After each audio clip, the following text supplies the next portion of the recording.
Jordan, spiritual leader for Centers for Spiritual Living, and I'm here this month of April, for our Sunday 2017 themes. Our first week in April is April 2nd, and it's given to us by Reverend Karen Rice, who's the Senior Minister for the West Valley Center for Spiritual Living in Peoria, Arizona. And her topic is the staying power of our teaching. You know, our teaching was made for times like this. This is the time that we're called for. We've been teaching for over 90 years. We've been spreading the word of the science of mind into the world. And every single time, every year, every season, every generation, every era, it has always been pertinent. There's never been a time when science of mind was redundant. We've always had the opportunity to bring forward these truths that we espouse, these tenets that we talk about. And the tenets basically is that once you get a new idea, once you open yourself to a new conclusion in life, a new belief system, the end result is everything in your experience transforms and changes. Never before has the world needed our message more. Emanuel Swedenborg stated that before anything is brought back into order, it's quite normal for it to be brought first into a kind of confusion, a virtual chaos. And in this way, things that fit together badly are severed from each other, and when they've been severed, then the Lord arranges them in order. We can see the same relevance today.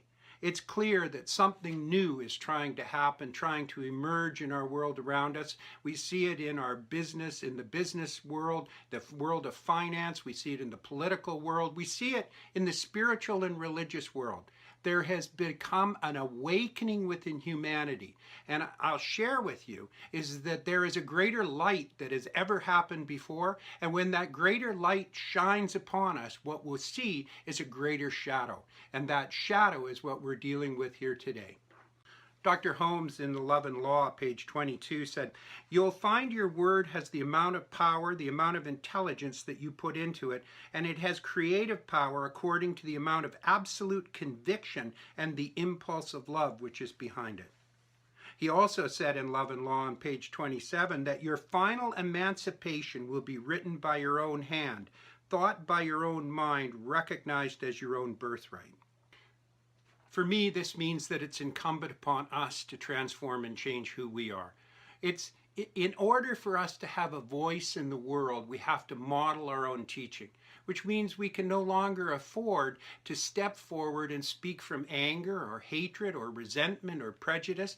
We must clean that within our own self and our own being before we can have a voice in the world around us without creating and bringing back more of the havoc and chaos that Swedenborg talked about.